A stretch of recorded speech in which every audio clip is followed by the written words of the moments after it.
Ono što je suprotno od istoka. Da. Ok, niko neće da odgovori, ja imam obavezu, tako se pravi, da pročitam odgovor. Zapad predstavlja priplodne životinje iste rase, odnosno soja, koje se gaje kod jednog odgajivača na jednoj farmi ili jednoj proizvodnoj jedinici. Pitanje broj 3. Nabroj 3 vrste paprike babure. Babura je babura, koja još ima? Pa daj. I onda u riđu. Ja volim paprike, ali ne babure. Okej. Odgovora nema. Ja ću... To u stvari nije tačno. Pašćemo godinu, brat. Da. Evo, ja ću nabrojati 3 vrste. Kalifornijsko čudo, šorokšari i novosadska bela. Šolokšari! Ja ću vidjeti. Ali šolokšari je najžešći. Pa to za pobedu ne bi znao, za 50.000 €. Idemo dalje. Pitanje broj 4. Kod kojih domaćih životinja se najčešće upotrebljava industrijsko ukrštanje vrsta? Ste možda čuli? Ne vala.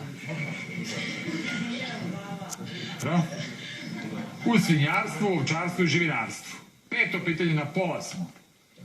U svetu postoje 2 osnovna tipa staja s obzirom na način držanja krava. Koji su to tipovi?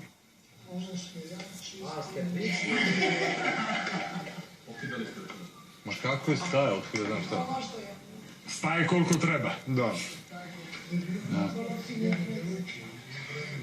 Dobro. Staje za vezano klasične staje i slobodno držanje krava. Normalno. Još samo 5 pitanja. Možda se nešto desi da neko zna. Pritisne taste. Ma kakvi da ga pritisne, svašta?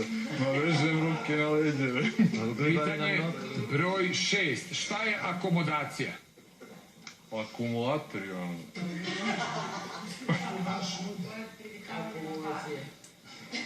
Pa, evo vidite, neko je dobacio. Pošto odgovora nema.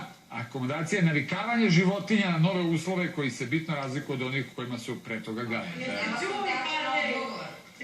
Vidite, ima veze sa životom. Realni. Pitanje broj 7. Da li se količina vode u organizmu životinja sa starošću smanjuje ili raste? Ženi, od to mi mislio. Možete li ponoviti pitanje? Pa pazi, šanse za tačan odgovor su 50-50. Da li se količina vode u organizmu životinja sa starošću smanjuje ili raste? Ko da tačan odgovor na ovo pitanje možda pobedi? Da li se smanjuje ili raste? Aj, pobedi. Ne mogu oni. Da pobedi, nema veze. Dobro, neće niko da odgovara. Sa starošću se smanjuje učešće.